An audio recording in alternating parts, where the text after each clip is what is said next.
Welcome to We Are Libertarians for this week. I guess it kind of has been a week, a little week and a half-ish. We did episode 100. Now we're reverting back to episode 97, I think. 98? I don't know. Many... Back to the Future. Oh, there are many OCD people who are very pissed off at me. Because we put episode 100, it's technically like episode 97. But we just put in episode 100 because it was our big spectacular. It was Christmas week. Everybody was here, except people like special guests like Creighton and other people that we'll mention later. But don't worry. It will go in order. As soon as we do 97, 98, 99, I'll make sure it's all okay. Your OCD complexes will be perfectly taken care of. So... it's impure, Chris. It's impure. It's impure, right. It reminds me of something my friend Brad Lowry posted on Facebook today. So Brad wrote on Facebook, "I officially apologize to everyone for my libertarian stage. Holy hell, that had to be annoying for you guys." I resemble that remark. I officially hereby apologize to everyone for my libertarianness. So... Oh, boy. Well, we have a special surprise for everybody. A very special surprise. One near and dear to our hearts. Not only is Greg here, which that is not a surprise. No, that's quite boring, actually. The second best surprise was that he brought Brosini's pizza. Holy hell, that stuff is good. Well done, Brosini's. But the greatest surprise is the return of our lovely Gena Bear. Dun, dun, dun. Gena Martinez, how are you doing? I am well. How are you, Chris? We've been worried about you. We figured you weren't alive anymore. No, I'm totally alive. So there are many people. You stop oversharing on Facebook for 1 month and suddenly the whole world thinks you join you're dead. ISIS for 1 month. Yeah. And fight in Syria. So what is it like in Syria? That is on a need-to-know basis. How many Christians did you behead? This week? This week, yes. On average. No, Gena, you have, the last time you were on the podcast was my divorce episode. Oh, wow. So I don't want to say you caused that, but yeah, you better not. It really was your fault. Sean? Correlation and causation are two totally different things. That's what it is. I invite a beautiful woman. It's all of my sexual wiles that I was wooing you with. I bring a beautiful woman into my apartment, and all of a sudden I'm divorced. Well, Maya's really sorry. I highly doubt that. Maya's a threat to my marriage, to my manhood, to your life in general. to my life in general, to all my relationships, my jobs. Maya's just a threat to everyone and everything all the time. Social jihadism. No, so it's a real thing. We've not seen you on the podcast. We recorded that like February 2nd-ish. So it's been almost a year because it's January 15th today as we record this. What the heck have you been up to? Raising babies. Nothing spectacular. Recently I'm on the job hunt, so if you're looking, holler. Mm-hmm. Otherwise, I'm just literally keeping the kids from tearing down the house. How's that going? So far so good. You can't complain.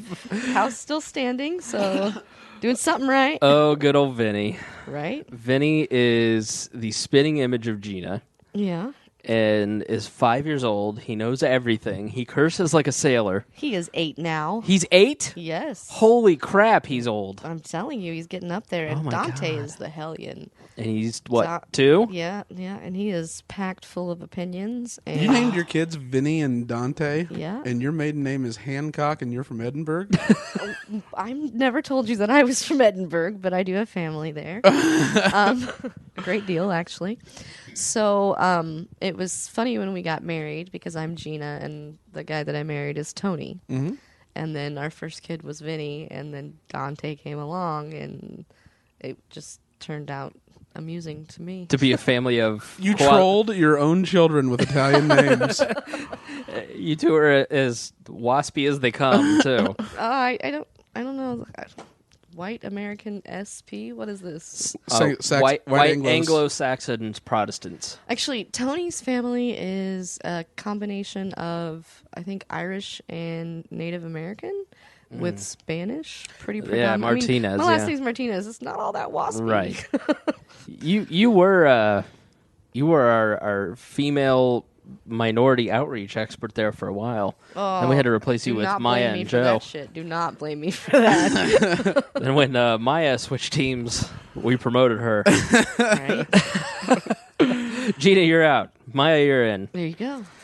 She went full blown, didn't she? Oh, she cut her balls right off. If I'm not mistaken, posted photos of it. Oh, yeah. Yeah. Congratulations, Maya. Welcome to Ladydom. She got pissed off about a month and a half ago at something somebody was saying on my wall, so she just randomly posted the photos of her nuts just laying there on the tray for all to see. I lost like 3 Facebook friends over that. I was like, I didn't even do it. I didn't want to see it. I deleted it as soon as I saw it. Well, they say that you are the average of the 5 people you spend the most time with. Oh, Yikes. God. That would make me you, Maya, several others I can't name. Can't go into for legal reasons. Need to know basically. Oh, God. So, big news. Lots of big news since we last joined together. Miley Cyrus has posed full frontal on Instagram. That counts as news. That's the biggest news that I have seen so far. Beyonce may be pregnant. Excellent. Very important. Very important. I don't follow Bradley Cooper. Bradley Cooper got his 3rd Oscar nomination. All right. Yeah. But Selma did not. Selma, Ooh. black people got snubbed at the Oscars. Ouch. Yeah. Have you guys seen the interview? No. I have. Did you? Splendid. Is it good? It is quite entertaining. Joe liked it. But Joe likes everything. Which Joe? Joe Ruiz. Oh, yeah. Your fellow Hispanic on the podcast. Right. I never There's see only the 2 man. of you. I never see the man. We filled quota. And we... No, cash. Nope. I don't want to be the Academy. Didn't even drop an F-bomb. You're welcome. I know, you haven't cursed once yet. I have. I've said shit. Oh, okay. You have said shit. I'm proud of don't you. blame me for that shit. Gena, your cursing's out of control. I know. But So- I never sought to control it to begin with. Yeah, that's so. I open facetiously. Look it up. I open facetiously because I get so sick and tired of seeing Instagram photos posed as real actual news stories. There seems to be an epidemic of it in the world of Elite Daily and, I almost for-profit vomited. news. Right. Yeah, I went to yahoo.com the other day and nearly vomited. Mm-hmm. And swiftly deleted my Yahoo email account as a result of what I saw listed on the news page. Mm-hmm. It was just pitiful. Yeah. Yeah, they actually make USA Today look comprehensive. And that's tough to do. And Yahoo has actually made a ton of hires that are, credible news people to run their Katie sections. Katie Couric. They've hired Matt Bai from the New York Times, a bunch of different prestigious editors for all their arts and entertainment sections. News, not as much, but the arts and entertainment sections, they really are trying hard because guess what? That's what people click on. That's what people want. That's what they like. So, I guess I'm just not people. No. We've been saying that for apologies. years, Gena. It's your Sorry, place to, not sorry. like, if you've been detached from the world, like, I'm going to go here and find out what celebrities have been up to. I Or, guess. like, the occasional sensational news story, like the Pope, Dredge linked to a Pope story today. The Pope came out and said that there are certain limits on free speech. Yes. That, if you say bad things about his mother, he's going to punch you. Mm-hmm. Sure. And he loves to give the finger. The Pope? Oh, wait, that was Jean-Luc Picard. That Oh. was Patrick Stewart. I'm sorry. That was So close. wrong hero of mine. Oh, that was Scientology, not Catholic Catholicism. Right. So, no, he said that, it's not proper and right to insult somebody else's religion, and I couldn't disagree with the Pope more. As forward-thinking and progressive as he is about a lot of different things, you can't have liberty and free speech, like, at the cornerstone of religion is the ability to worship and grow and think freely about that religion.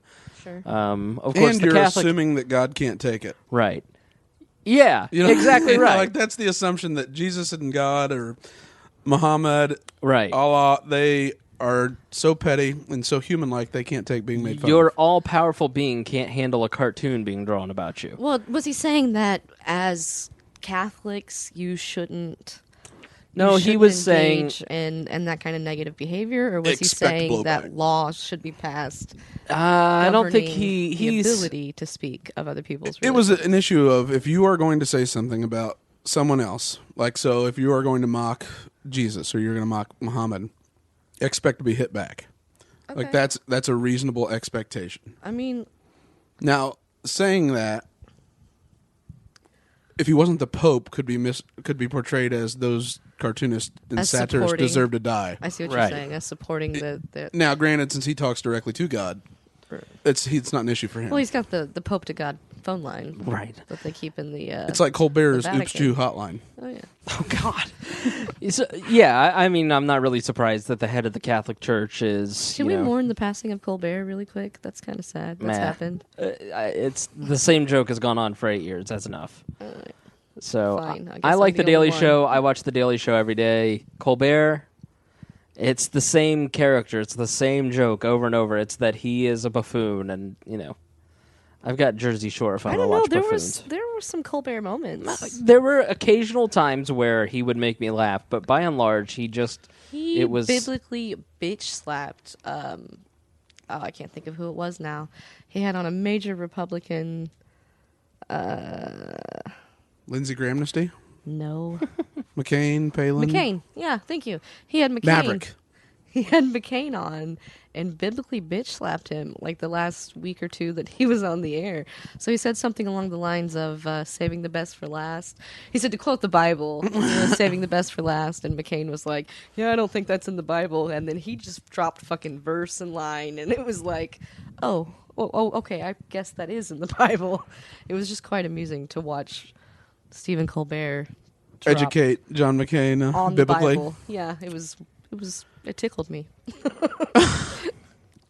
So we can say what we can about, the 8-year joke going on too long, whatever, but that moment was worth it. he had his moments, Ching Chong Ding Dong Society for #Asians or whatever. I didn't see or that whatever. Oh, that was when he almost got threatened to be kicked off. one. Right. Oh, wow. It was quite great. Yeah, I'm not a huge Colbert fan. See, I missed all that. I'm not the oh, they're liberal jerks and all that kind of. No, I'm not that guy. But it's more of a comedy standpoint. It just doesn't work for me. Well, So it tickled me most of the time. I just liked when he was able to put a point across well right, and educate young people who wouldn't necessarily be sourcing the news otherwise. right. So I don't know. It served a purpose. I will mourn his passing. So that brings us to our first subject: the bombing in France. Yes. So Gregory, why don't you? You are our Lay official down the facts. fact man. Yeah. Who knows things about things.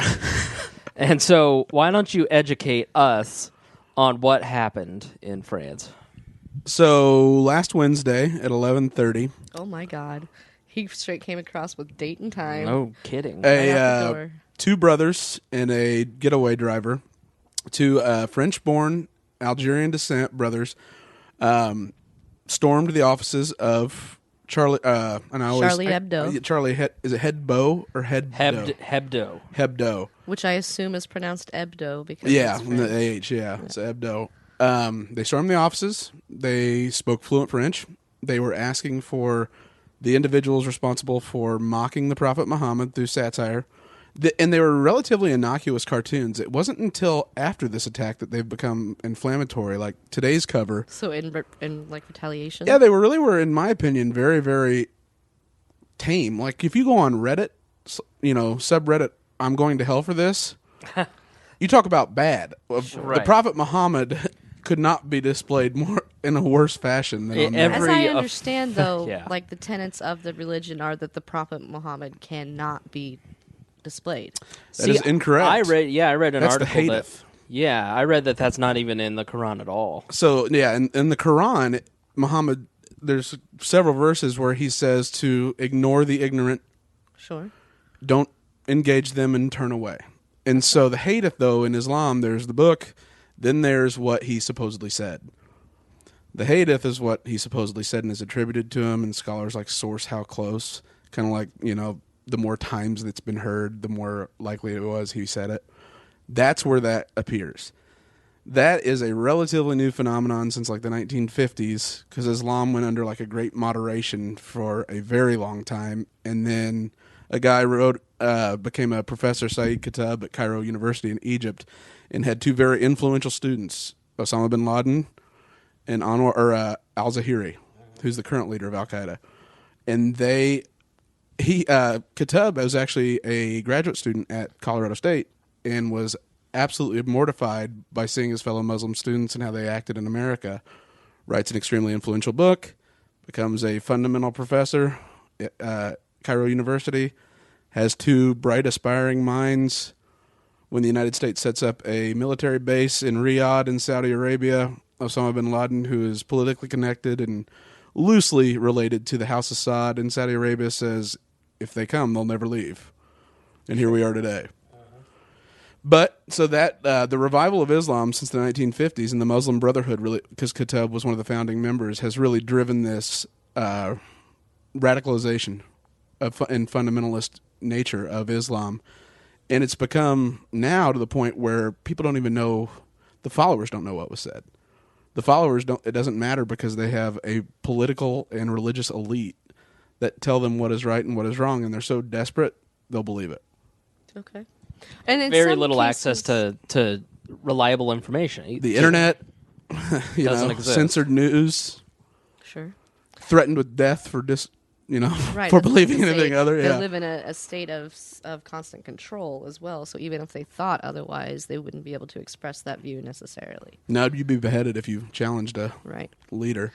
But on the last Wednesday, So on last Wednesday, if I'm not mistaken, there was already security in the building because they were the death threats had happened they'd been ongoing. So there was a security detail, if I'm not mistaken, the French police or some agency. a Muslim thereof. officer Yeah. Really? who was I the one in wasn't the aware of street that was, if you saw the video on Are you Live talking Leak, about once they left? that individual was Muslim. I'm talking about in the building that day Oh. when they got there. They were already under secured forces, so they had like essentially government-sponsored bodyguards with them. I don't know that at all times, but definitely while they were at the office that day. Yeah, and France is. What's funny is they have a much more intrusive policy towards spying on their citizens to catch this. So how we have FISA courts and you have to go and get a warrant and then you get to pull all the records of XYZ because they're suspected of terrorism. Sure. In France, it's a rubber stamp and it's a 10-minute process, and then they have access to anything they want anywhere. Right. And they're much better on the ground. The United States, for whatever reason, hasn't invested heavily in on-the-ground spies as much as France. France is really the standard at it. And they still had... They suspected it. They had a detail. Didn't matter. Ouch. These guys had... And they arrested the arms dealer that sold him to a brother today in Belgium. Or actually turned himself in. Yeah, and if you watch, there was a horrifying video of them executing Ahmed, the Muslim French police officer, where it is just very clear that these are not nervous schoolboys who are, deranged.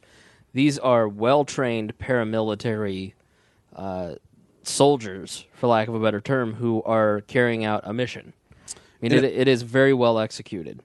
And it was ordered by, Al-Qaeda in Yemen, also known as Al-Qaeda in the Arab Peninsula, is led by an individual who direct reports to Zawahiri, who's the leader of all of Al-Qaeda. And he's like the general manager, so he's the one in charge of putting all the practices into place. The oldest brother went to Yemen and actually met with a U.S. citizen who we killed in a drone strike and his U.S. citizen son, Anwar al-Awlaki. And that was one of the primary motivations for this attack, was to avenge the Prophet. And al-Awlaki was the one who originally was feeding the new general manager that's probably going to be the next head of Al-Qaeda that lives in Yemen. they were feeding him this info, and he was the one, but who came up with this idea initially. Okay, so what info were they feed? Was the American-born? Oh, he was also went to Colorado State. He was a young, and Anwar al-Awlaki was a U.S.-born professor, and he may have gone to University of Houston, because I think he's from Texas. But he has been living in Yemen, because in 2011, during all the protests, Yemen's government fell. Now there's a slight, I guess you could call it a state. It's more like a county in Yemen that's under Al-Qaeda control. So it's their version of the Islamic State there. And al-Awlaki was like the ideological leader of it. He was the guy that was never in the field, never battling, but he was the smarts behind the operation. Okay, kind of a mouthpiece. He fled the United States, did a lot of YouTube videos, a lot of propaganda. We killed him and his son, who had gone to visit his father, who was a U.S. citizen and not a radical Muslim. Right, and had never been tried. I remember the whole chaos around violated. that. Yeah, that was when the Rand Paul did his filibuster. Right. But that was who they originally, the oldest brother, met with. Then the guy that replaced him, who's going to be the next head of Al-Qaeda when Zawahiri dies, is the one who actually said, here's how you need to do this, here's the money, here's who you need to contact to get the arms. And then there's a really poor neighborhood in France, something park, I forget what it is, but it is where there's a heavy concentration of poverty-stricken Muslims that are very susceptible to radicalization, because the financial support system there, even though they have a generous welfare state, for whatever reason, they flock more to the private Muslim population to be relied on financially. Wow. Huh. And that's where these guys were radicalized and then went to Yemen. Yeah, who were the two that held up the kosher deli? There a few days later when the standoffs took place, the two brothers ended That was up, on Friday, yeah. Yeah, and then there was another couple, a male and a female, I thought, that held up a kosher deli and ended up killing 3 civilians plus one of the gunmen died. I don't know what happened to the woman. I lost track of the story. She escaped. She had a way out through. The intelligence says ISIS. They were more, because this is what's a lot of people just consider ISIS and Al Qaeda the same thing. Right. They're two rival organizations. So they were affiliated with ISIS, and ISIS was able to smuggle them out of France. He died. He got gunned down. But then also the two brothers that actually went in and shot the cartoonists and satirists, they were killed in that storming of the market as well on Friday. But so they had getaway drivers. It was a pretty highly tactical operation. They'd had training, plenty of funding. Anytime you die, Al Qaeda gives your family between $20,000 and $50,000 and takes care of them financially for life. Mm. So they incentivize this sort of operation. Mm. And the other thing is Al Qaeda is really getting its butt kicked by the Islamic State, and so they really needed to make a splash, if you will. Mm. But so Al Qaeda in Yemen, or in the Arab Peninsula, ACAP, was responsible for USS Colac. Right. Responsible for the beheading of Paul Johnson, the aerospace worker, in Yemen. They are not trying to set up a state per se. They don't want to expand, whereas ISIS wants to, rebuild the caliphate from forever ago. And so it's really you're seeing competition play a role in the level of outbreak and the types of terrorist acts. Right. That's discouraging. Mm-hmm. Yeah. Yemen, for those of you geographically challenged, is south of Saudi Arabia. It's right, yeah, it's a border state. Right. Well, former state. Yeah, it's not real. I mean, it's just kind of... No government. Yeah. It fell. It's the Wild West of Islamic terrorists. Yeah. And that's sort of what Western Africa, or Eastern Africa, has become as well. Boko Haram and... Oh, so that was the thing, is so the magazine getting stormed, and 12 people dying, no doubt, an atrocity, especially over something like free speech. Yeah, three days later, in a Western civilized city, I mean, it's horrifying, it's awful, we're not trying to belittle it, but Boko Haram, am I saying that right? Boko Haram. Boko Haram, I'm sorry. Boko Haram is going through and obliterating entire towns, and they just can't get to these villages to clean up the carnage. 2,000 people. 2,000 people. they think maybe 3,000 women have been enslaved for sex slavery. I mean, it's just Disgusting. horrifying. Satellite imagery, I think we tweeted it out at We're Libertarians. This satellite imagery of the carnage that they're wreaking in Nigeria. So, and this is all a result of. I mean, I don't want to blame us. I mean, but so we killed Osama bin Laden. Their strategies have been changing, so they can't have communications and keep everybody on the same page. It's kind of like the difference between like Apple and Android. So Android just opens themselves up. Yes, you're going to be in the Android marketplace. Here, develop whatever you want. It's open source and it's freely available. There's no vetting process. Apple meets strict. You submit your app. You have to meet strict guidelines. Everything has to be in order. That's the way ISIS is. They're a state. They want to govern. They want to be seen as a state actor in the world.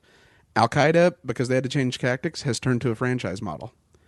So they go around and they say, oh, yes, you can be affiliated with Al-Qaeda. You're Al-Qaeda if you're Boko Haram in Nigeria. Al-Sham in Ethiopia or Somalia, where we've had incredible problems. And so they've turned to a franchise model, and basically it's a difference between like McDonald's and having an corporate-owned store and McDonald's having an unruly franchisee that decides to just do whatever he wants. Really, it's the same warlordism that we saw 40 years ago. Mm-hmm. You know, it just now has a religious ideology behind it as opposed to just, you know, it's the same craven psychopaths. They just now have a religion behind them with more resources and money and a global network, which isn't that encouraging. You know, so especially from supposedly our closest ally, Saudi Arabia, right? Which is where they get probably 50 to 60% of their funds, right? Who's rich because we buy their oil. So one of the distressing things is the atrocities in Nigeria are so far and above what happened in France. It's genocide. Wow. It is genocide, and it's not. It's mentioned, but it's certainly not the top story on every newscast. Right. Why? Level of civilization. France is a first world country, global leader, member of NATO, top flight. You know, I mean, at the end of the day, compared to Nigeria, way better social systems, way better government structure, or more powerful government structure. Nigeria's at best a second world country.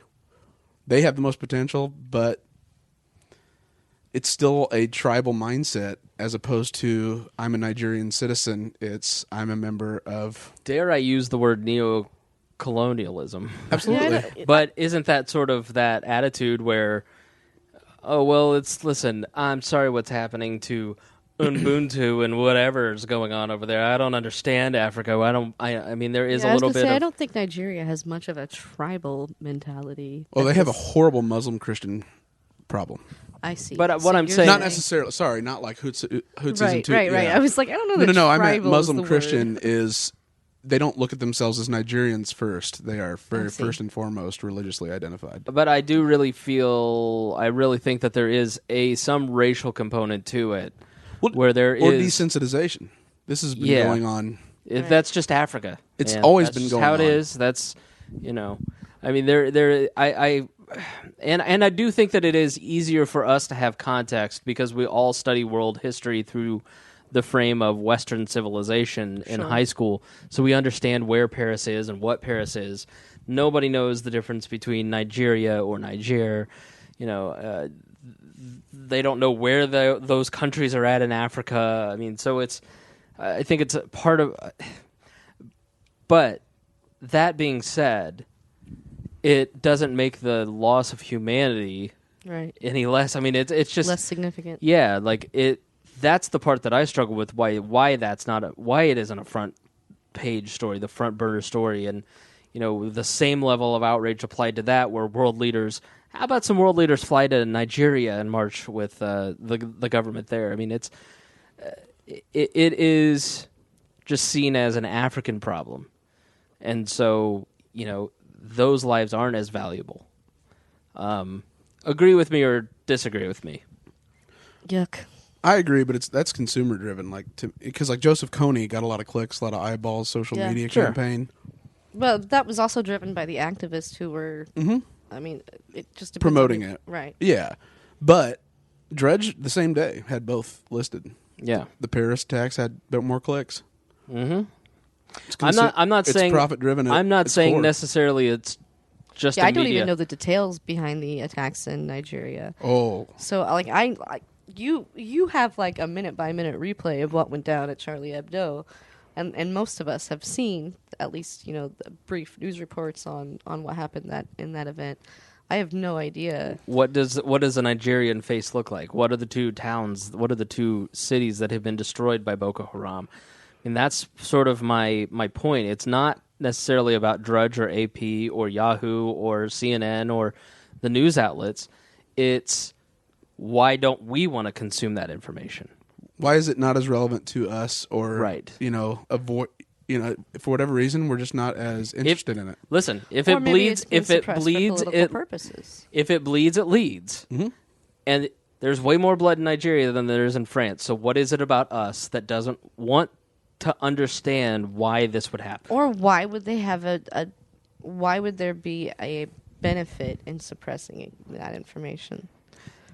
Like where did... Again, I don't think it's suppressing. Boko Haram is not... It's not Where did Boko Haram get their weapons? Is this another situation where we're going to find out that we armed these individuals? No, they got theirs because they overthrew local governments and took control. Because Nigeria is oil rich, and they did basically what ISIS did in northern Iraq, and they got control of the refineries. Now they're self-financing. Then they stole, 200 girls... and then offered them up for slavery. This is when Michelle Obama and Condi Rice started doing that social media campaign to get the girls back. All right, so this is the same area where exact same organization. Kidnapped. Oh wow. Yeah. And they are justified because this is one of those Quran verses where it is actually in there. It's not so much that you can have a sex slave. It's a matter of interpretation of certain words, but I was researching that verse last night, and it's a 50-50 split on whether if you are a follower, and it's not that Muhammad promoted it, but he definitely said that you're not outside the realm of, or it's not apostasy to do it. So they justify it. It's like ISIS too. They kidnap European women, XYZ, and then sell them in the sex trade. American slavery was justified on the backs of the Old Testament and the New Testament. You're exactly right. And so any biblical, and this is the other, not just the fact that most Americans will consume 24/7 what's happening in France, but don't give a shit about what's happening in Nigeria. That ticks me off. The other, no, they're like, I saw Blood Diamond. I get it. Right? Yeah, that's just it's all the Congo. It's just one big country. Is it a country, a continent? What is this Africa thing? I just know it's all full of black people. They all, I really feel like that is the attitude that most Americans have towards. I have encountered people who think continent. of Africa as a country as opposed to a continent, and I do think there's a level of distance that leads to a great deal of ignorance. Especially, we're in the Midwest. Mm-hmm. We were all raised in Indiana public schools. It's not exactly as though we had an in-depth right. It's not exactly as though we had an in-depth session on each country within Africa and all of the historical turmoil that, or even just the historical events that have led to the situations that they are each facing now. But at the same time, when you meet a person from Nigeria, it's almost as though at times they, or at least in my recent experience, I met a young man from Nigeria who was kind of condescending and arrogant in that when he was a self-professed history buff, and as we got to discussing the history of his native country, he was like, oh, and do you think a war happened? And it was like, who the fuck do you think you're talking to, and who the fuck do you think I am? What level of ignorance do you think that you're dealing with? Right. So, and that's certainly not a prevalent attitude. I'm certain that had to do with probably just that individual. Yeah. Yeah, that individual and his perception of me. and what he thought the conversation he thought he was entering into. But it was also the last conversation that I had with that individual as well. Right, because he is conditioned to talking to Americans about his country and his continent's history and getting fed back. It's just like assuming that everybody in the Midwest is the same if you lived on the East Coast. There is a little bit of regional pride and just like, just assuming that everybody in the flyover states is, a redneck bumpkin living in a living in a trailer park and is white trash. Maya and I have talked a lot about it. We talked a lot about it on this podcast. Labels are helpful because labels help us quickly. It gives a shorthand to quickly categorize and identify people. But at the same time, it also becomes destructive when we try to force every individual into those labels, into those stereotypes, into those categories. And that's part of the danger of nationalism, is that every American must march lockstep with the American government because we are Americans. And Sure. even if the American government is doing evil, we must follow evil because we need to be good patriots. Sure. That's wrong. We need to think as individuals who... And generalizations do become detrimental in situations such as this, where we're discussing 12 people in Paris getting far more attention, coverage, and outcry than how many thousands? 2,000, and the visual image that I saw was a woman in labor that was killed. That was is the gruesome. image Yeah. I saw. a total lack of humanity. Sure. Very, very evil people. And we're not saying that we're not trying to draw a comparison. I mean, that is part of the struggle of Western culture at this point, is you have helped create this evil. And how do you deal with it? Because I know as a libertarian, I believe in the concept of blowback, that by going in and trying to start a war and fight a war against the Middle East and going into Yemen and putting boots on the ground or even drone strikes in Yemen, by and large, cause blowback. It emboldens Al-Qaeda and ISIS and that radical ideology. It recruits for them. So how do you fight that? Because Americans, for so long, our first instinct is violence. Violence has been done to us, so violence must be done back. And so we don't really have... We're also exposed to a great deal of violence. Sure. Our media, our pop culture. I mean, if you're From the time you're a male child over and the age of yeah. 19, you've seen all sorts of gruesome images and Yeah. video games, movies. Hell, Die Hard. It's like every man's essential basic fantasy involves some sort of Bruce Willis right. in overthrowing the government, or supporting the government from overthrow. From the time you're a child and you're conscious, your parent is in your face looking like they're about to beat the shit out of you. I mean, it's being around parents, and obviously I'm not a parent, but I do have several close, family members and that are children, and you occasionally are just like, I can't take. Oh, sure. We talked about that on the 100th episode with Joe and Mickey Ruiz, how they're just like, I've had enough. I can't take it. I want to put you in the corner. I want to put you in time. I have had it. And you blow your stack, and it's like, even from childhood, we are taught, it just builds and builds, and at some point you explode, and there's not really... But that's humanity more than Americans, I think. But part of what we in Western culture have slid backwards. And instead of trying to do what we did to get to this point, where we fought against our basic humanity, our fight against our urges, conquer our urges to become a more cultured society, I feel like in many ways American culture and Western society as a whole is sliding backwards and is reveling in our base urges, reveling and not fighting hard enough to fight off our base instincts.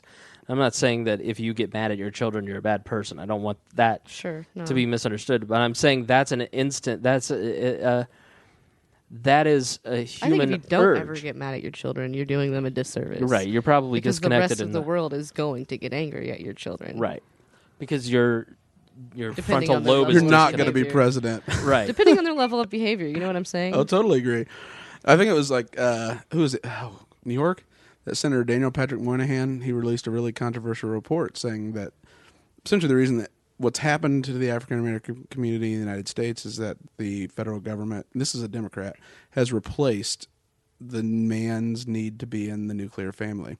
And that the best solution for African American poverty, this is why it was so controversial, is a disciplined, loving, structured environment and family unit.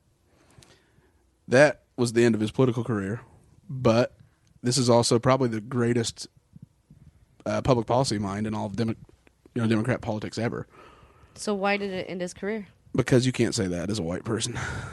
Okay, so The enlightened elite from New York that was former labor secretary can't tell the African American community that had the exact same marriage rates in Harlem in 1933 and then a total split in outcome.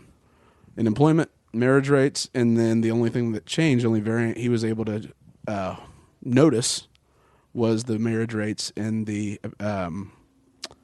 presence of the father.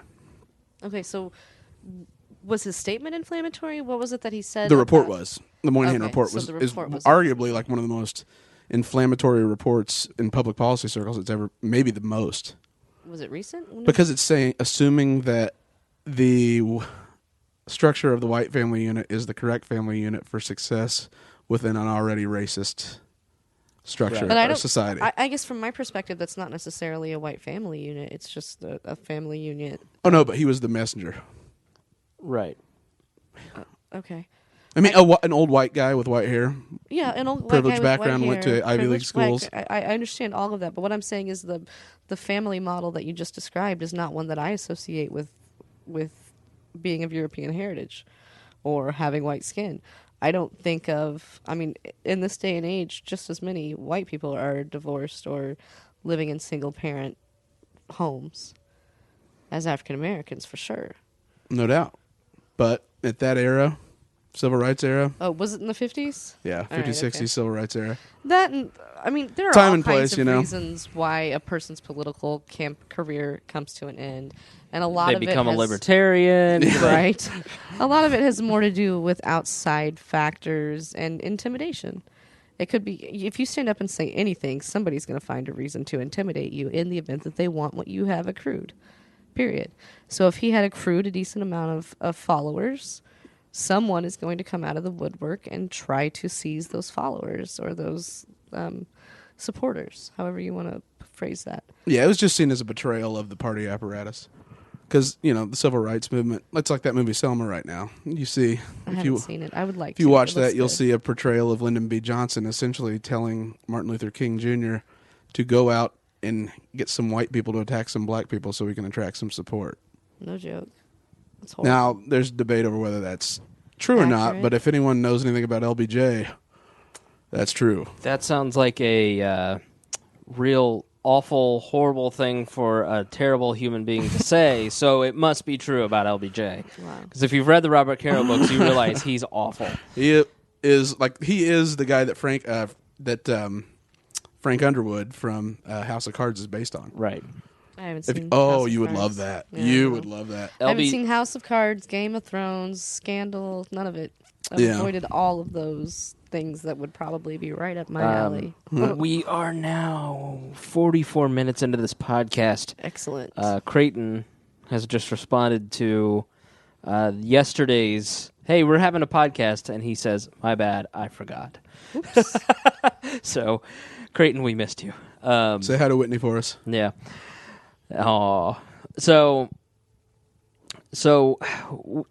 we started way back in Paris and wandered over to Nigeria, and Right. now we're back in Harlem. 1950s Harlem. Yeah. It's like Gena's on the show again. But there's a but I had think nothing there's to a do with it. there's a single trend it's what's been driving me crazy about all the media coverage. Everyone assumes this is ideologically driven, and to an extent, it all is, right? So, like, how do you do anything about this? Well, it all starts with ideas. do with Muslim about what? Islam had undergone an enormous moderation. If you look at pictures of Afghanistan, Iraq, Iran prior to the revolutions, it's women in suits, Right. women Yeah. in schools, Blue jeans. the great moderation. All of a sudden, one guy Mhm. writes a book, becomes a member of influence, recruits 2 true believers that are charismatic, That have money. have money, and have an enemy. All of a sudden, because realistically, if the United States doesn't build a military base in Saudi Arabia and we attack Saddam for going into Kuwait Right. to beat him back, and then we actually leave instead of staying, Osama bin Laden is a playboy prince that spends his weekends in Bahrain gambling away billions of dollars. The other part is Israel and Palestine, and that gave a flashpoint in the 50s and 60s and 70s for people to rally around. The wars, the war in 69, I mean, that gave... nothing spreads hateful ideologies and totalitarianism like a war. People want to, World War II, if it hadn't happened, it wouldn't have built the great economic engine that was the United States. It's like, well, war is not the great creator. War is the great destroyer. It destroys ideologies. It destroys families. It destroys lives. It destroys economies. It destroys property. It destroys literally everything that is good on the earth. And in some cases, it literally overturns regimes and/or the winners go the spoils, and they get to carve up whatever they want, which is what happened at the end of World War II. They carved up the dead Ottoman Empire and built these colonial states. Sykes-Picot, which is what you'll see any group of Muslims in the Middle East protesting against. Which is it was what? a treaty that essentially took a map to all of Saudi Arabia, or all of the Middle East and the northern Horn of Africa, and said, you get this, you get that, and they just started drawing lines. Hence, you have Shia-Sunni populations that want to kill each other right within their own state. Because it's not a nationalistic feeling. There's a lot of really asinine borders that are drawn between, different religious groups, different affiliated peoples. Like, if I'm not mistaken, I was watching a special that had to do with maybe the Indian, Pakistani, I don't know. Was it Kashmir? Was it Anthony Bourdain and Punjab? May have been. Yeah, it was Anthony Bourdain. I just watched the same one over Christmas break. Would the gentleman in the field who would go to work in one country and essentially get off in another as he worked through the farmland? And they had the wacky ceremonies and at the border. Right, and so this is the same culture. It's the Punjabi culture. It's in the same area. There are relatives on each side. They can't visit each other because the two countries are... Because some British guy back in the colonial period, right, willy-nilly drew the border. One guy had 30 days to draw up Pakistan because he wanted to give a country.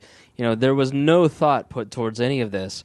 And it's just as if the Chinese won the rights to the United States. The Chinese don't know anything about American culture and vice versa. They're strangers to our land. They're in some ways offensive to our sensibilities and vice versa. And yet they come in here and they draw borders, and then they draw a line down the middle of, they split Indianapolis in half, not taking into account that we're all Colts fans, right? And then it is the same stupidity. It is one culture drawing the boundaries and splitting up. That is the folly of World War II, and Western culture has sown all of the seeds of this and has never learned its lesson. It's just become increasingly militaristic towards the Middle Eastern cultures. We replaced Nazism as the biggest threat to the Jews with radical or Islamic fundamentalism. Right. It just took a long time to marinate and spring about. Right. I mean, we didn't necessarily create Islamic fundamentalism. Well, we absolutely did when we built a military base in Riyadh. That's Osama bin Laden. His entire reason for raising an army in Ethiopia and then Somalia and then in Afghanistan was because we were... But it's still Osama bin Laden's response. It's his perception and his response. It's not as though you are stating that the United States government went in... No, we were asked by the House of Saud. Yeah. And created we built a military base. We helped so we could prop them up. Okay. Through our intervention. Because on paper, they're no different than ISIS. Saudi Arabia beheads people. They whip people. There's no free speech. There's no civil liberty. It is, without a doubt, a larger, maybe a wealthier ISIS, Islamic State. Yet they're our ally because we needed a consistent flow of oil. So we played God, said, this family, You're going to be rich. You're going to make sure that we're strategic partners forever, and we're going to have unparalleled growth by access to oil. You know how I just filled up my entire tank for $20? Right. Saudi Arabia. That's because Saudi Arabia is head of OPEC and lowered rates. Because they want us to quit drilling for oil. So because we're searching for alternative oil sources. We're a competitor. And Right. we are on pace to outproduce them even in raw crude. Because they can't even refine it well themselves, so they have our companies do it. But United States, because of shale oil production, fracking, we're able to change the market forever.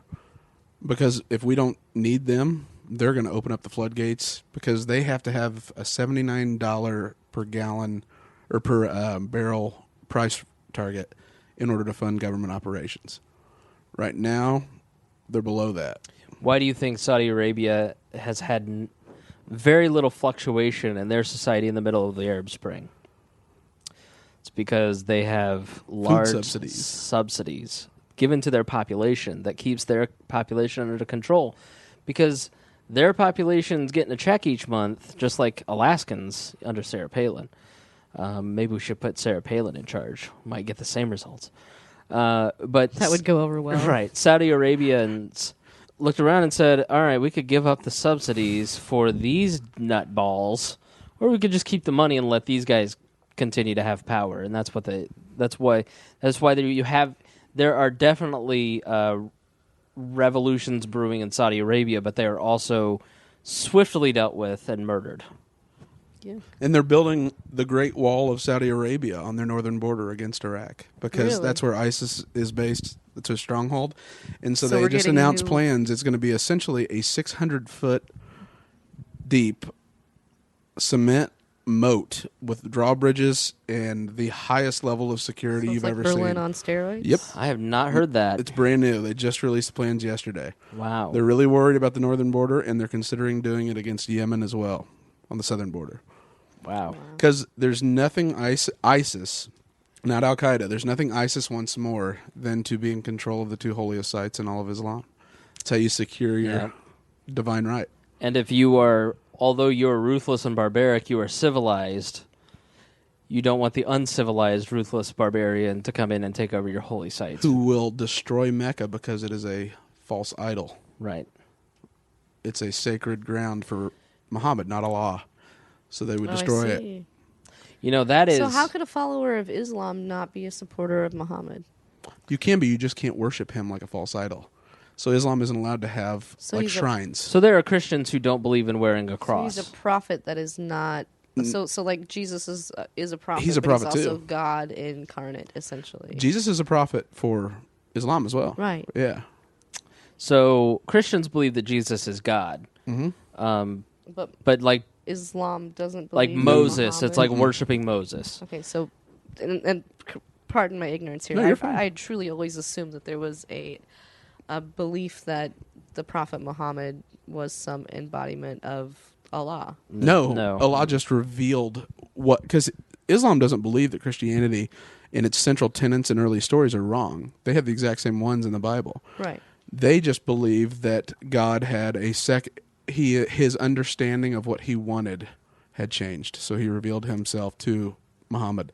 Muhammad went out into the wilderness just like Jesus, had some grand insight, communication, comes back, here's how you should live.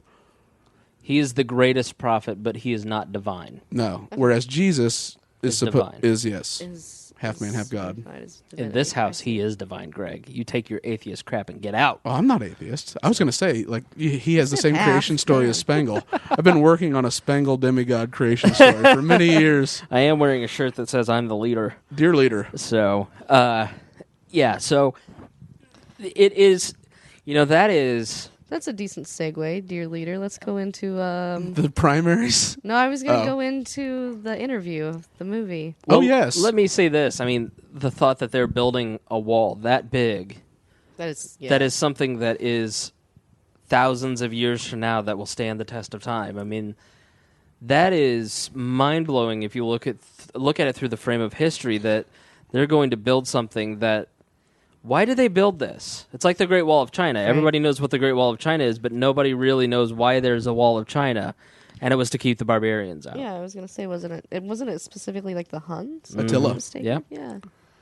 Who's 76% of the world today? I thought it was a Genghis. genetic. Or that was Genghis Khan. I'm Genghis sorry, not Khan. Attila. Attila the Hun sacked Rome. Yeah. It was the Mongols. They wanted to Mongols keep and not those. the Huns, I Damn see. Mongolians.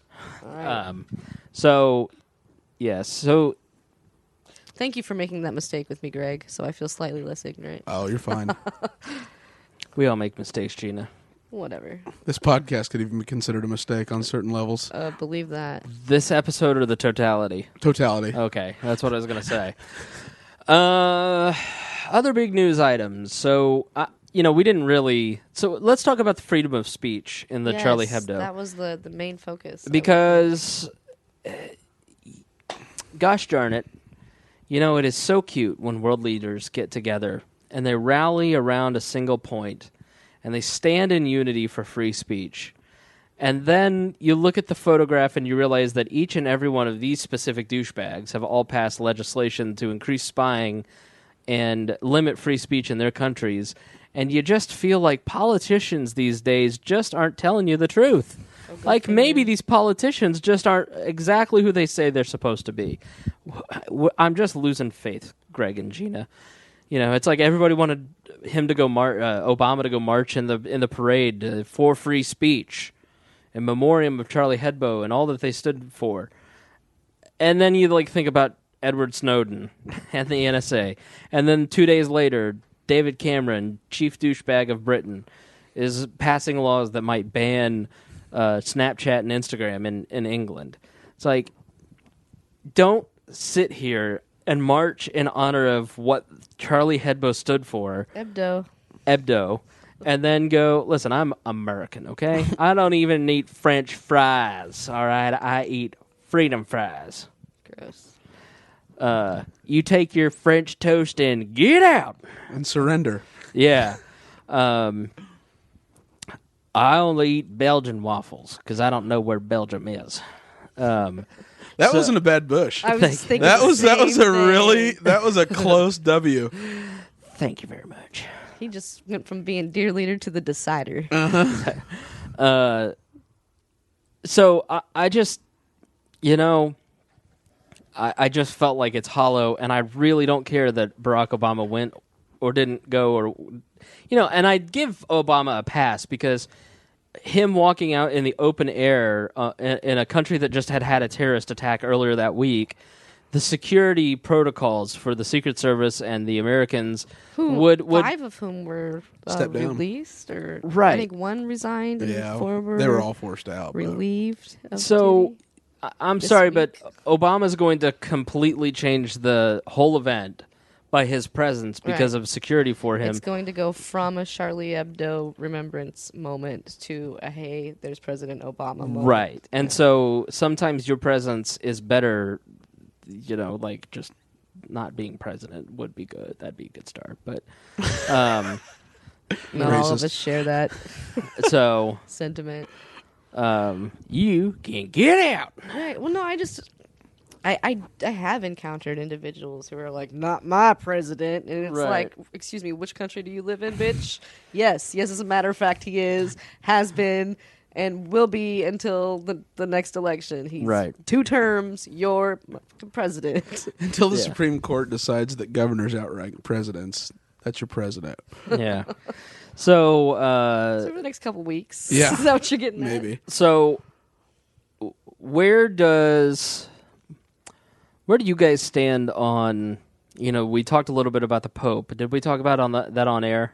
Yeah, I think so. I don't remember. We talk a lot. We Yeah, ate a the lot of pizza Pope. for like an hour. We talked before we actually started doing this. No, I'm pretty sure we discussed the Pope. Okay, but the Pope, came out and said that there's limits on free speech. Expect, to be attacked if you're going to be a jerk about what you say. Now, is that what he said? Expect to be attacked, or that an attack is, I guess, like understandable? Don't be surprised. It's not nice to insult other religions. Something along those If you lines. attack my faith, expect an attack back.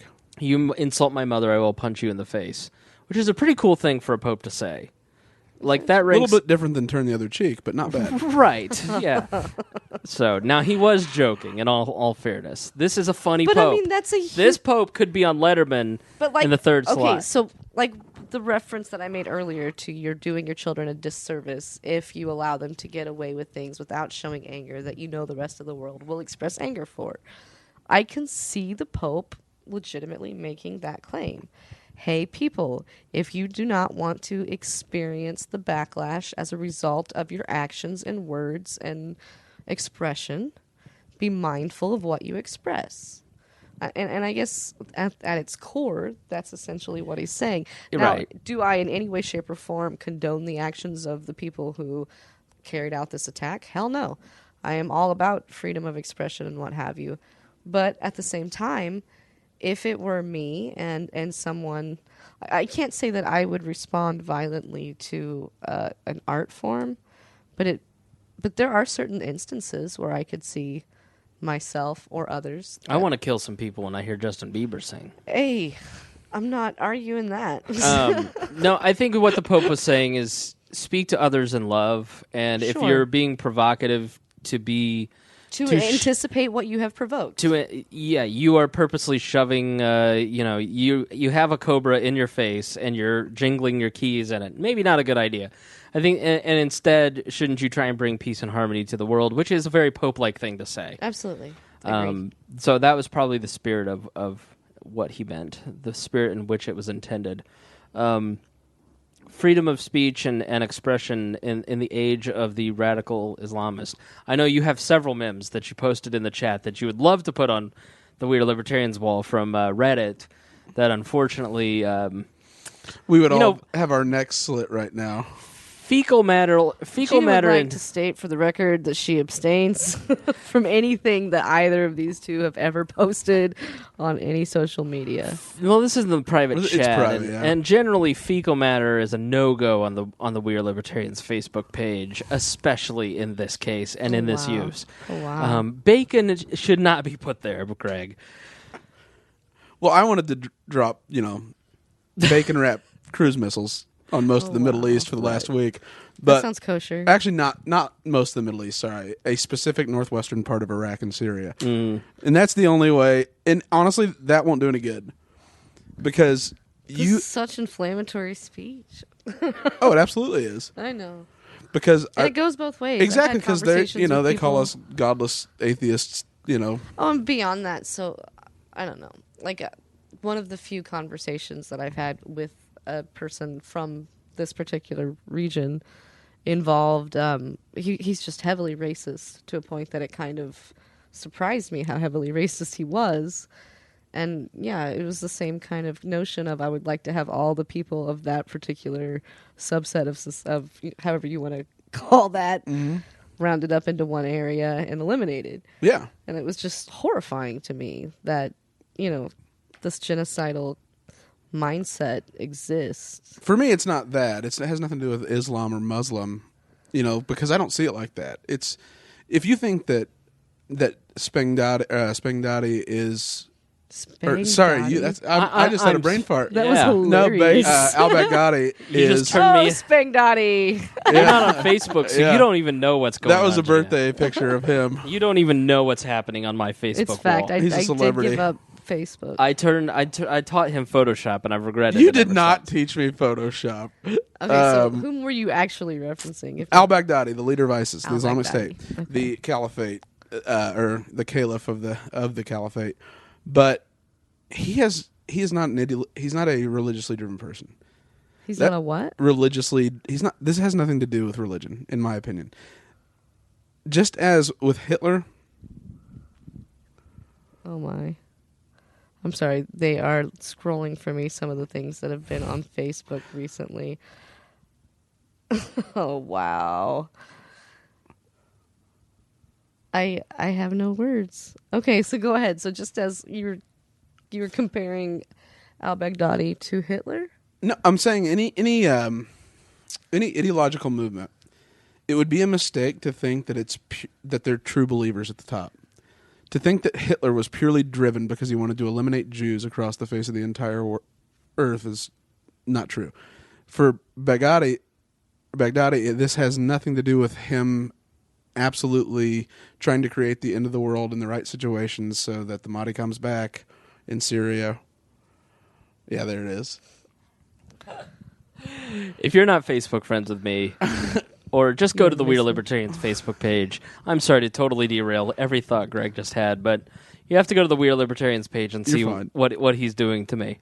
It's hilarious. I'm getting you dates. Yeah, I'm sure you're really turning you helping. into an internet celebrity. Yeah. But anyway, so it has to do with power. So the elites of any movement, Sure. it's about the acquisition of power, and then they in control. They're power hungry individuals. First, they will follow whatever I don't know, some ideology. people really are ideological to the extent, and they're really not concerned about the power. But those people can't lead it because you have to make sacrifices to build anything. So not necessarily. oh, absolutely. Okay. You can't. For instance, So take for example an organization that is loosely affiliated. Okay, here's an example. Let's say Anonymous. Mm-hmm. There probably is a structure of leadership, but absolutely no one. But no one. I can't tell you who the leader of Anonymous is because they are anonymous. Mm-hmm. And in that situation, there is a quest for power, I would say, but not necessarily recognition. They don't want recognition, but they want. On they want to be levels, a powerful opposite reaction to the government. If they didn't want some recognition. Sure, because if they were true believers, this would all go down in the shadows, and right. you'd never know. And there would be no mention of a group named Anonymous. Because if they were truly committed, having Twitter accounts, having social media, helping. Heck, in this most recent, what did I tell you that they helped in Maryland? What was that? Oh, when when CENTCOM's Twitter account was hacked. Yeah. So the Pentagon and the military's social media accounts were hacked. Anonymous discovered their IP address, found the guy, because then they tried to hack Anonymous. They did. It was Anonymous? Yep, because it's the cyber Islamic State. They hacked Anonymous, and then because they did that, Anonymous allowed it because then they were able to trace where the person actually lived in Maryland. Oh, no shit. But the point is, so you can be the cost. So wait, are you telling me that the ISIS cyber, yeah, the ISIS cyber operative, let's say, was in the Maryland? the cyber Islamic State, yeah, was in Maryland. Okay. Because that's been their plan forever, is to infiltrate from the inside. So like at Fort Hood, the shooting, right, to have members within the United States military, within government apparatus. Are you talking about ISIS or Anonymous? ISIS. Okay, just making sure. Anonymous helped the government. Okay, I just doing wanted so, clarification on what it was that you were claiming in this particular instance. Yeah, but like in this situation, Anonymous exists as a force against the government, against the monopoly of the state, against wrongs committed to individuals. They're not completely anarchists. It's not fair to say that they are against the government necessarily. No, they're against the monopoly on control. power. Yeah, and hiding things. Sure. And yet they assist the military, who they are arguably the most critical of, in finding this guy's But there are IP. situations in which the military are useful, and I think Anonymous recognizes that. Mm-hmm. So, for example, we were talking earlier about some bearded anarcho-capitalists that should not be mentioned. And we were discussing how a state of anarchy doesn't really exist within our lifetime at this moment. Yeah. And he had made the argument that we essentially exist within an anarchist reality now. And, right in this moment. And I think that a lot of young people have the impression that Anonymous is an anarchist type of movement. Would you agree or disagree? They're branded that way. Sure. But they really are. But they're really just trying to be. They're trying a useful tool to what do I want to say, to counterbalance, the government, to counterbalance overreaches of control. Mm-hmm. They don't trust any monopoly of force. Sure, and who should? Who would? You can't. Right. No. But I guess what it all boils down to, because we started this conversation having to do with the grasping for power and the need to. So, like any leader, true leader, like the top guy, like Adolf Hitler, like Baghdadi, they would assume power and be power thirsty regardless of if this is over religion, whether it's over ideology like National Socialism, whether it's over divine right like the House of David in Israel. Well, some people are going to have that type of personality. And that's who rises to the top of these organizations. They're absolutely sociopaths. Whatever mechanism can take them to power. But like AT&T, I mean, that's how Wall got started. No, let's look at it instead of. If you want to get ahead in this organization, oh hush. Let's look at it as like AT&T. I didn't mean it like that. Well, let's hope not. I meant you have not in the Cosby way. So if you, yeah. Right. You need so to you take are the a head drink of of this jello AT&T. pudding. Are you a sociopath? No. I'm talking about. It's the same situation. It's an organization. It's a power play. It's a grasping for control. But AT&T won't be remembered in the course of history. Like I don't know. AT&T it goes back to the. I mean. Talking about the Bells, essentially. Like he'll be remembered, Alexander Bell, right, as the inventor. But as far as but Randall Stevenson will be remembered as an individual. But I don't know. All I'm saying is you are the head. Just my point is that like Hitler was influenced by Nietzsche, the Übermensch, the great man. Sure. So they may or may not have read that, but they see themselves historic figures, men that are historic leaders.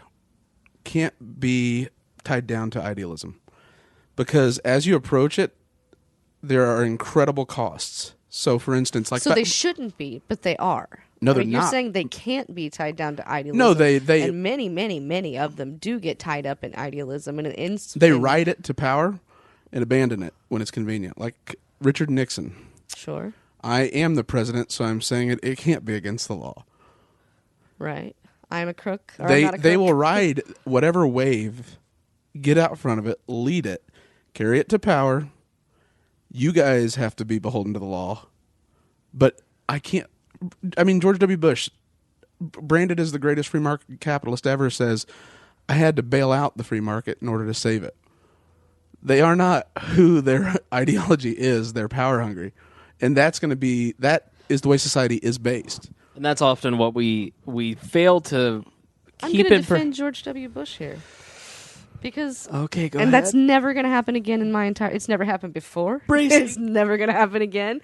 So I can't state unequivocally that he is power hungry. He had an ideology that he believed in. He supported it. He followed through. He got to a point where he was elected by. Not the majority, as it were, in this particular case. Not the first time. Right, exactly. And he rose to power.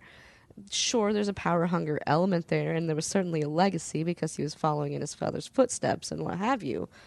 But I can't say that he abandoned his ideology because he had to bail out the free market. The free market thrives on failure. It's the misallocation of resources. Sure. He also believed in conservatism and decreasing the size of the state's role in your life, while at the same time passing Medicare Part D.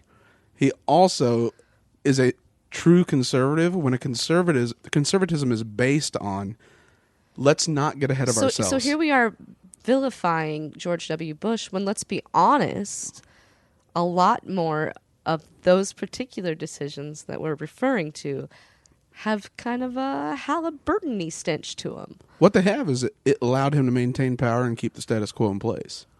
I don't think it was I don't think the priority was on him maintaining power so much as those who had contributed to his campaign and rose up within his tailcoats, rode his tailcoats to their positions as well.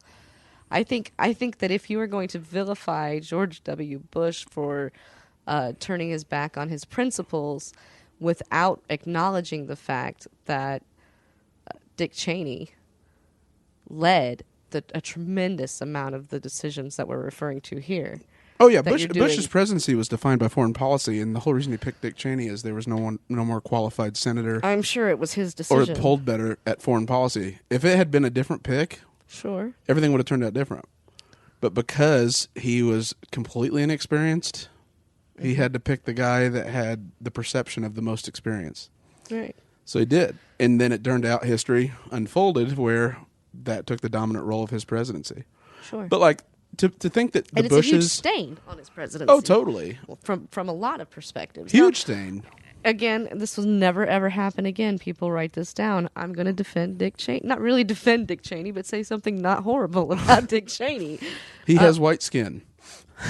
I don't see that I've got to be honest. I mean, after Charlie Hebdo, I was a little bit Cheney-like there. I was getting a little edgy. I was like getting my eyes twitchy. I was like, "Where's the button?" I was ticked off, but then I calmed down and realized that I'm a human being and that others are human beings, and then I relaxed. So, what I was getting at, anyway, let's move forward. Anyway, I was going to say something in praise of Dick Cheney, but you'll just have to take my word for it. I mean, and all my point is that it had don't nothing ever to assume do with skin tone or anything of that nature. You just blew my mind. Don't ever assume that ideology is the only driver.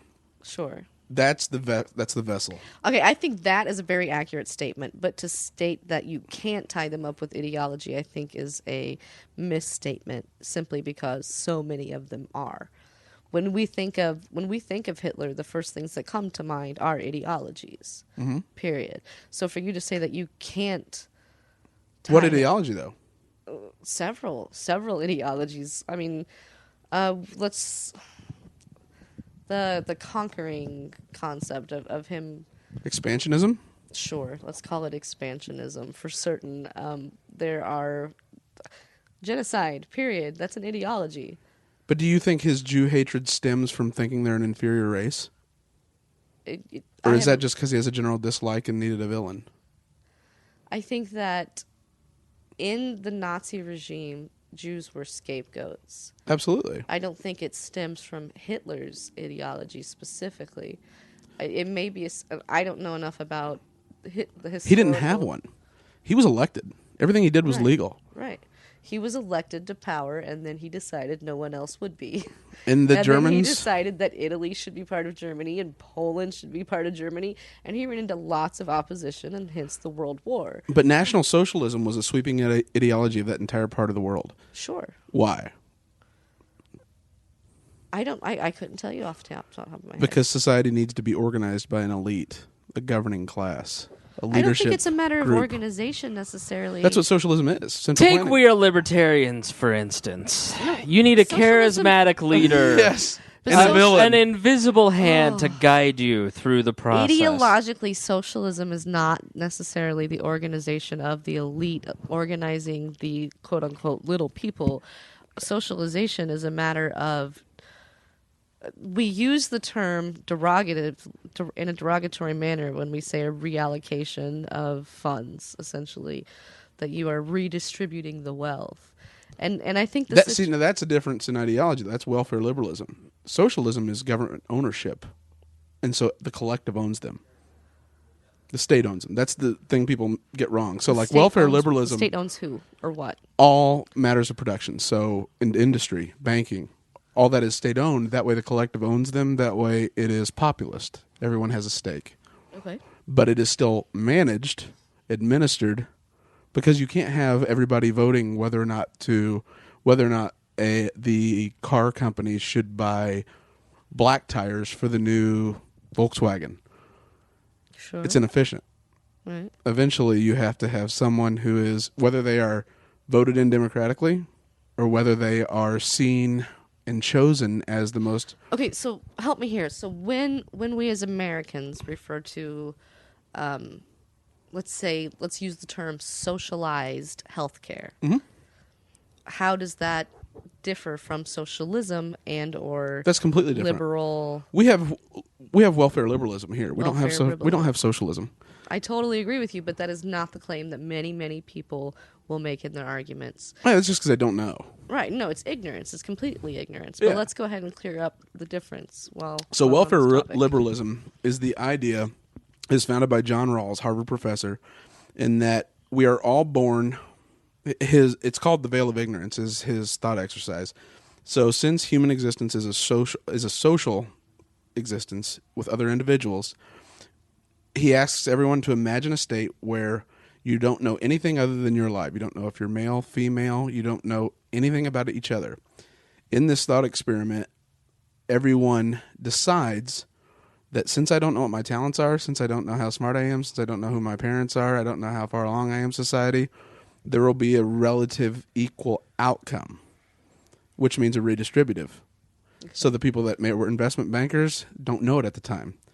So once they enter society, they would have made an arrangement where, listen, just so I didn't end up the worst off amongst my social group, I'm willing to have a redistributive effect. That way everyone has a normalized outcome.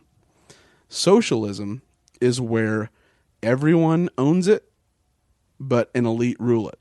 Because not everyone's competent.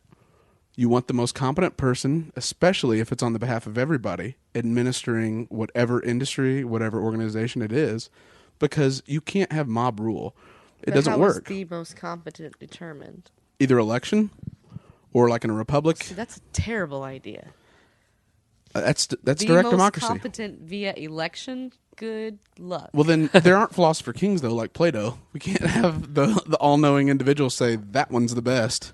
I agree. So your human existence comes down to the fundamental problem is... That's why we need 30-second TV commercials. That will help us make good decisions. Generally speaking, people will think Marco Rubio's the smartest candidate we've got. I think... Brought to you by the Committee for Spangalism. Yeah.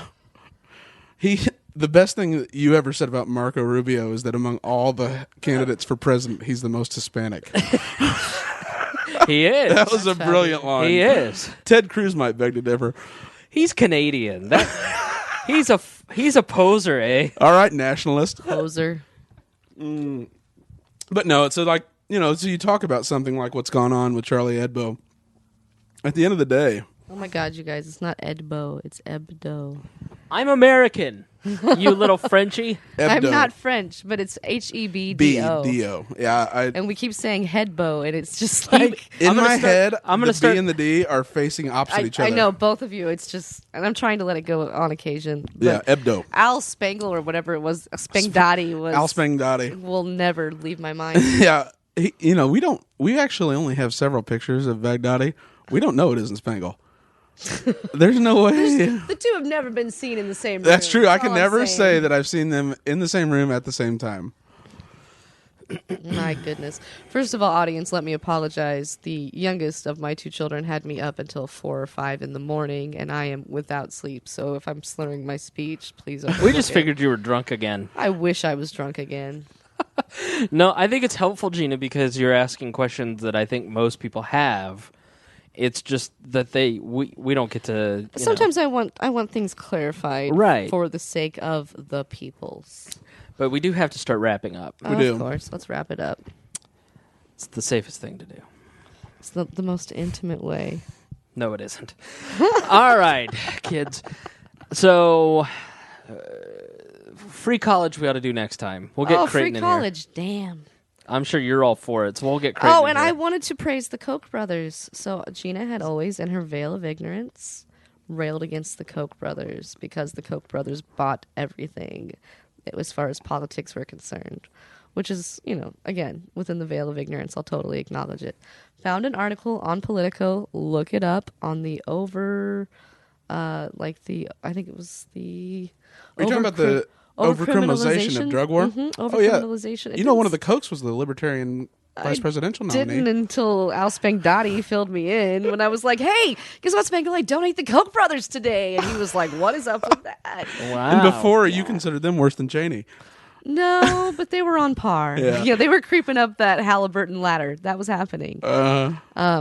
But again, I discovered this article in Politico, and I even made Spangle verify for me that it was in fact a Koch brother and not just someone who happened to have the last name Koch. At which point, this is how deep the veil of ignorance goes. The first 2 years that I was familiar with the Koch brothers, I was pretty sure it was cock. So it was that bad. Original German. Weren't we all? And so when I would read the jokes about, and I apologize in advance to all family Koch and or cock, when I would read the jokes at their expense, it would say Koch head, which made sense as cockhead. So for me, I was confused for at least 2 years before I was corrected, at which point So anyways. Laughter ensued. Right. So hysterically. Now they're cokeheads and not penis heads. Why? Oh, dear Lord, why couldn't that have happened here on the clearly, podcast? the money within politics has never been my concern specifically. I've never looked into their investing habits. But this particular article, Peoples, you should look it up. I agree with it wholeheartedly. It really struck a chord with me. It's in the Politico. I think it was dated like the 7th or the 11th of January. Totally a good read. It was in their magazine, wasn't it? Not their website? I saw it on the Politico website as well. Was it on the website? Cool. Because, they just have the two. And there's a link to I don't want to say sketchy website, but a website that is available too regarding the United States. Basically, anyway, look it up. And when you click on the part about the IndyCar driver who was arrested for snowmobiling into federal territory, it'll take you to a really I don't know what's the word I want to say there, veiled website that doesn't tell you much. Natural wants news. Your information. No, it takes you to sign up for the not the I want to see American Conservative Union. USA no, the Heritage Foundation. versus Heritage.org. oh, that's not a sketchy organization. Well, no, here's why I say it's sketchy. Oh, yes, so you it click is. on a It's link. as bad as Alec. You click on a link that says former IndyCar winner snowmobiles into protected territory, and you think that you're going to go to a news site that gives details on that snowmobile incident, and instead you get to USA versus you. P.S. Give us your name and your email and your zip code, and then we might give you information. Oh, yeah, that's a landing page. I designed hundreds of those. Well, you're a douche. That was really smart. No, Because it got you to click and send you to a landing page. and I just want to know it was Bobby Unser. Yeah. I just wanted to know. Oh, you were Right, interested in the information. Right. Well, They were interested in the donation. Let me show you specifically. So here's the overcriminalization article in Politico magazine, and when you go about halfway down, you see a blue phrase. In-text advertising. Yeah, well, it's a blue link that says conviction of a former Indianapolis 500 champion. You click words, conviction of a former Indy 500 champion. You get that page. Oh, yeah, that's Taboola who does the in-text advertising. I love Well, them. they do a terrible job because I would look for information regarding the incarceration of a former IndyCar driver because that's what I fucking clicked on. Yeah, but you're not most conservatives. Most conservatives would see that and be like, oh, my God, we got to give money or Obama's going to ruin Hence the country. the Coke /cockheads and the billions and trillions of dollars. That they have to cockheads. invest. Oh God. I love you guys, and I agree with you on the overcriminalization article. I agree, too. In I do Politico. too. I think people don't realize. However, that particular link is an Scammy. insult. Yeah, people- Online advertising is completely scammy. shady. people don't realize how libertarian the Koch brothers are, and Ed Clark and one of the Koch brothers, was it Charles? Charles. Charles was- in 1980. I mean, they got the highest vote percentage of any libertarian ticket ever, mostly because Charles Koch spent millions of his own money on that election. And the reason that they left the Libertarian Party, started funding, The Tea Party. Well, and they started funding libertarian organizations like, Freedom that wasn't Works. You good. break some shit. That was my phone. Well done. Freedom Works and those types of organizations. Right, because libertarian politics wasn't successful and they were directly involved in it and putting their own money in it. So Basically founded the party financially. at the Yeah. It'd be like beginning. if Spangle Bear took over the nasal spray corporations. listen, that is a dark secret that we don't discuss. Oh, we discussed that liberally. He's a listen. habitual user. I know. He's an I- abuser I never could breathe until I started using Afrin. on an hourly basis. But let me tell you a deep fear that I have. I had some pain in my sinus the last 2 days. Headache, sinus headache. Yikes. It goes away when I take my nasal spray. Yikes. But I'm afraid that now I've got cancer. Total dependence and cancer? That's not a joke. This is the anxieties that run through my head because Okay. really on the outside, I look like a very cool person. As someone who Very as relaxed. someone who cares about you, you should have that looked at, and then you should consider cutting back Here's- on your nasal spray. Here's how I habit. like to deal with problems, Gina. This is how I dealt with my marriage and the problem that was. I like to ignore things until they go away. You sound like Office Space. I'm just not going to go anymore. Right. Isn't there a beautiful quote by someone named Lenin having to all was the solution to everything is Women death? are the... Never mind. Yeah, exactly. So again, I'm going to repeat: the solution to everything is death, and then Spangle chokes himself through the rest of it. Careful, Gina. Yeah, well, Lonely man. God damn it, you and your asphyxiation. Oh my god. He's gonna get a boner from being choked. It's a little late. You know, I really want to edit that out and just isolate it and use that every time. Like we're on the. Is he gonna get a boner when he chokes? Dead space. Put that in there. I'll just go. Hey, we got to take a break here. Is he gonna get a boner when he's choked? Have I mentioned that it's been a year? Paid for by Martinez for Congress. Right? Yeah. We've missed you. Clearly. I think Spangle's finally getting a conjugal visit, and it's just getting to him. Have you noticed how he's steadily creeped towards you closer and closer? Hey. No, I hadn't. Oh, it's my effeminate way of sitting. Actually, I after being gone from the podcast for about a year and only seeing you briefly for short stints, I must tell the people in listener land that like half of Spangle is here giving this particular podcast. He's thank svelte, you. lean, mean, love-making machine. Yeah, Yep. he's down some pounds. Yep, I'm single and ready to mingle. Ladies. And I'm unemployed and looking for a job. So reach reach out to either of us if you can remedy either Together, of these we make situations. one successful adult. High five. High five. Yeah.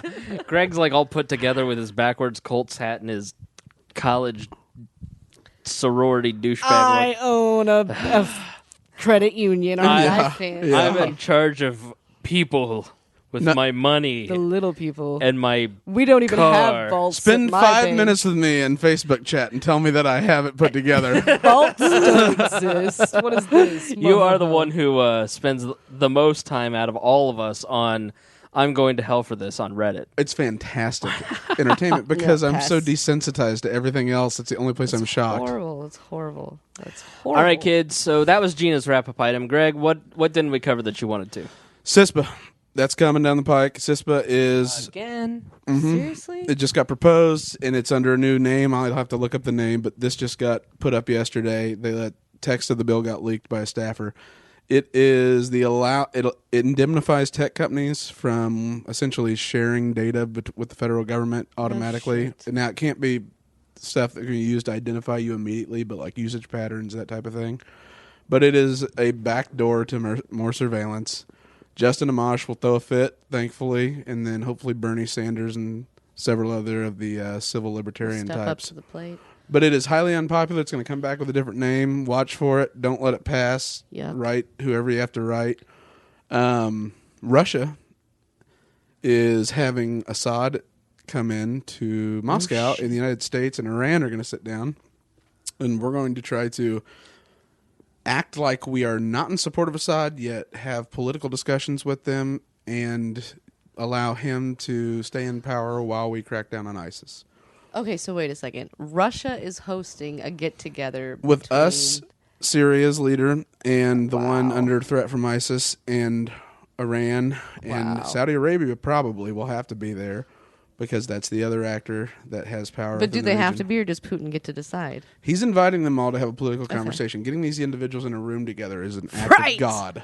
Oh, yeah. Which is really shocking because God was dead in the 80s in the Soviet Union. Ouch. Comrade. All right, mine is about Andre Carson. Okay. Everybody chill out.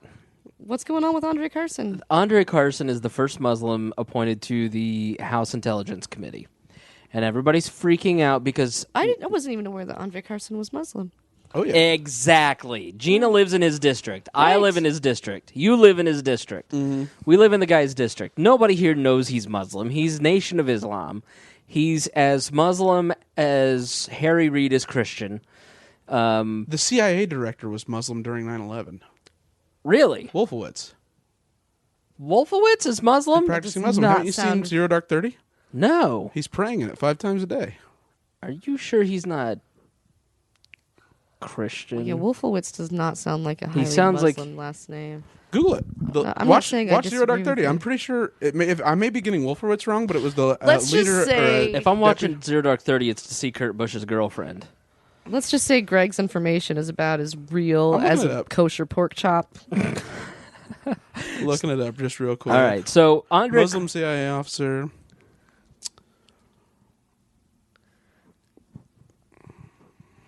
He was a director level. Yes. Sorry, I'm sorry. This is dead space for a Well, second. you look at. I will talk. Andre Carson is actually not a bad guy. Okay, now he's a Democrat. He and I disagree on everything. There's like nothing Andre Carson and I have in common. Oh, come on, HJR 6. Yeah, but that's state. All right, so Okay. I understand what you're saying, but what I'm saying is like there are no issues upon which you can. There find are common things ground. that Andre Carson would say that he and I would agree on, but if he had to vote for it, he and I would not agree. Okay. Okay, so I agree with some of his words, but I don't agree with basically any of his actions. Okay. But I've met the guy. I covered him as a reporter when he was a city county councilor here in Indianapolis. I know him very well. He's not a threat to the nation. He's a nice guy. His wife is amazing. His daughter is adorable. He's not a Trojan horse, people. Calm down. You're being racist. Go ahead, Greg. I can see the look on your face. I'm just saying that intelligence isn't probably the right place to put No. Andre Carson. Now, I was thinking you were going to make the dirty Trojan horse joke. No, he's not. no. There's nothing wrong with. Andre Carson's grandmother was the Center Township trustee Right. here forever, and so the township trustee in Indiana doles out assistance to the neighborhood. And so then she became an entrenched congresswoman here, and when she passed away, he ran for her seat and won Right. against Legacy.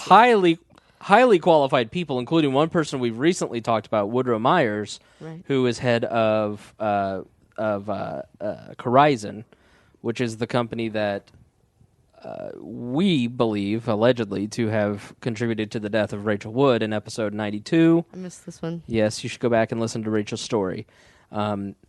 Very qualified guy to be a congressman. David Ortlicker was a very qualified guy for Democrats, but Andre Carson won because of his grandmother. And I'm sorry, Ortlicker, that wasn't going to go far for you. So, At least change your last name to Smith. Ortlicker. hey, in the district that he was in at work. Okay. Gregory? It's Roger is his name, and he was the CIA station chief. Oh, Last okay. name Roger? No, well, is it his last name? But so he's the one. If you see it, it's when in Zero Dark 30 he goes to request $400,000 to buy a Saudi prince a Lamborghini or Ferrari in order to get someone close to Bin Laden's phone number. So he actually goes to Saudi Arabia to do it. But he was a practicing Muslim, and no one else had it.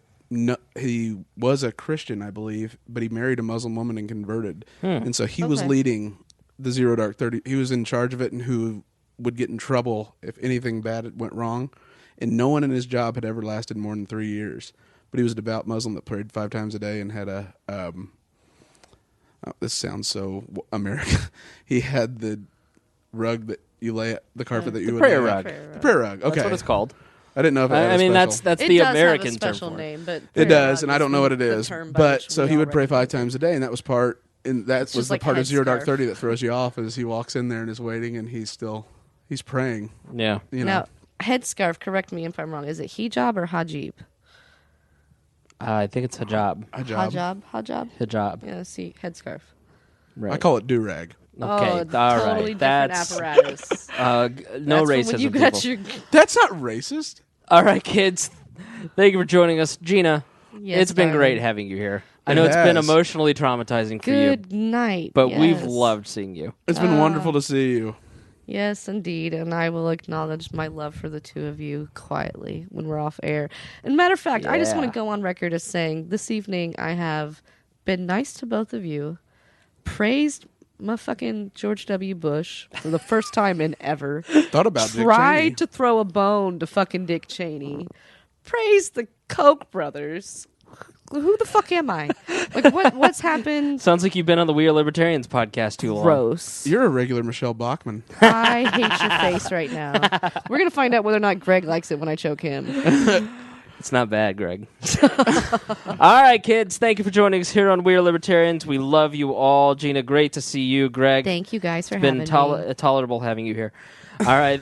And next episode, we promise. To do better next time.